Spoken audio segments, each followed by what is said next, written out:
Hello everyone, this is Dr. Krishan. I am ENT surgeon based in Delhi and I am also co-convener in Indian Medical Association. Patient education series में एक बहुत common सी doubt होती है being ENT surgeon. Patient हमारी OPD में पूछते हैं हमसे कि कान की ड्रॉप कैसे डालें। कई बार क्या होता है कि बिजी गवर्नमेंट हॉस्पिटल्स में और भी इवन कई बार हम प्राइवेट हॉस्पिटल में भी काम करते हैं, फिर भी इतने बिजी होते हैं कि पेशेंट को एक छोटी छोटी चीज़ें नहीं बता पाते।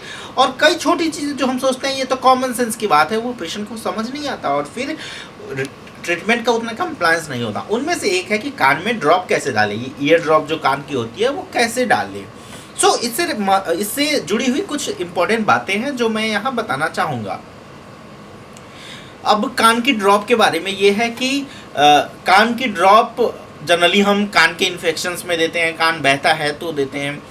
तो अब कान की ड्रॉप जो होती है वो एंटीबायोटिक ड्रॉप्स होती है, कुछ लोकल एक्शंस, मतलब उसमें जिसको हम बोलते हैं लोकल मेडिसिन, मतलब कि लोकल मेडिसिन मतलब वो एनेस्थेसिया प्रोड्यूस करती हैं तो पेन कम होता है। जैसे अब देखिए कोई भी ड्रॉप है उसको एक तो कभी भी आप मार्केट में खरीदे तो खुली हुई ड्रॉप ना खरीदे। रीज़न मैं बता रहा हूँ, कई बार क्या होता है कि कंपनी की जो कई कंपनीज है जिस पे हमें विश्वास होता है, आपके डॉक्टर को विश्वास होता है, आपको विश्वास होता है, reputed companies, reputed pharma companies, उनकी गारंटीड प्रोडक्ट होती है, उनके प्रोडक्ट में सब ऑप्टिमल क्वालिटी नहीं होती। नहीं तो कई बार जेनरिक मेडिसिन जो हम सस्ते के चक्कर में ले लेते हैं उनमें बहुत सब ऑप्टिमल रिजल्ट आता है और पेशेंट्स को फ़ायदा भी नहीं होता। सो ये जो मेडिसिन होती है ना, ये जो बनती है वो स्टेराइल होती है, स्टेरिलिटी मेंटेन की जाती है ना। सो अगर सील्ड ओपन सील्ड वाला है तो स्टेरिलिटी नहीं मेंटेन होगी या कॉम्प्रोमाइज्ड स्टेरिलिटी होगी। हो सकता है कोई उस कंपनी के पैकेट में या उस कंपनी के पैकेट जैसा रेप्लिकेट करके फेक मेडिसिन बना रहा हो जो कि रियली मेडिसिन नहीं हो, प्लेसिबो हो, कुछ भी हो मतलब।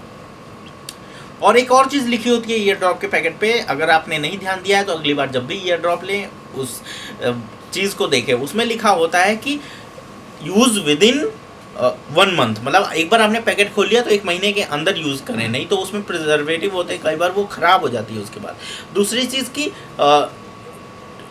कूल टेम्परेचर पे यूज़ करना है, फ्रिज में ना रखें ईयर ड्रॉप, उससे उसकी क्वालिटी डिग्रेड होती है। जैसे कुछ इसमें साइंस स्टूडेंट होंगे मेरे पेशेंट्स जो इसमें वीडियो देख रहे होंगे, एक चीज़ होती है कि जब किसी का केमिकल स्ट्रक्चर कुछ होता है उसको फ्रीज कर देते हैं तो उसका डिनेचुरेशन हो जाता है वगैरह, तो ये चीज़ है। अब दूसरी चीज़, ईयर ड्रॉप डालते समय मैं आपको बताऊंगा कि ईयर ड्रॉप डालते समय अपने हाथ को धोएं, और जब ईयर ड्रॉप डाल रहे हैं आप, जैसे ये ईयर ड्रॉप है मैंने ओपन किया तो जो इसका टिप है उसको ना तो छुएं, क्योंकि हो सकता है ठीक है आपने आजकल लोग सैनिटाइज़र यूज़ कर रहे हैं मेडिसिन डालते समय या कुछ भी करते समय सैनिटाइज़र यूज़ करते हैं।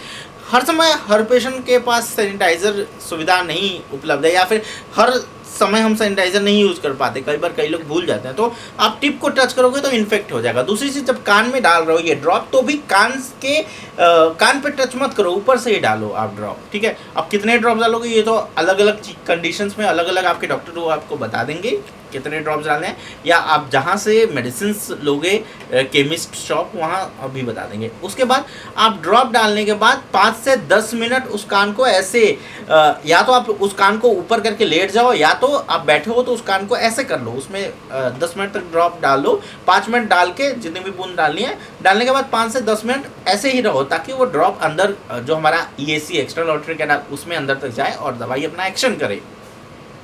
नहीं तो कई बार क्या होता है हम ऐसे रहते हैं तो दवाई गिर जाती है, दवाई का एक्शन नहीं हो पाता। तो अगर आपके दोनों कान में ड्रॉप डालना है तो आप 15 मिनट का गैप दें, 15 मिनट ऐसे करके रखें, फिर 15 मिनट बाद दूसरे कान में ड्रॉप डालें।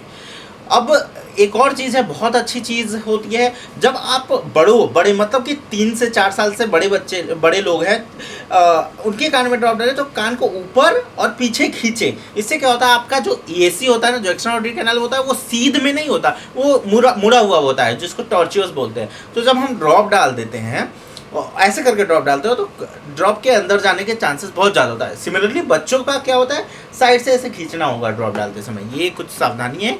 इसके साथ साथ बिना प्रिस्क्रिप्शन के ऐसे कोई भी ड्रॉप ना डालें, क्योंकि कई बार लोग केमिस्ट से पूछ के सलाह लेके कर लेते हैं, केमिस्ट क्वालिफाइड नहीं है जो आपको मेडिकल ओपिनियन दे पाए।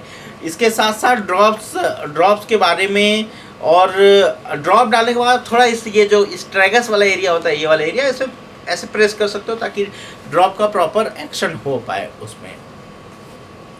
और इसके अलावा तो अगर कोई भी आपकी कुछ क्वेरी हो, कोई भी कान नाक गले से जुड़ी हुई कोई भी समस्या हो, आप वीडियो के डिस्क्रिप्शन में देख के मेरी कंसल्टेंसी बुक कर सकते हो दिए हुए लिंक पर क्लिक करके। धन्यवाद।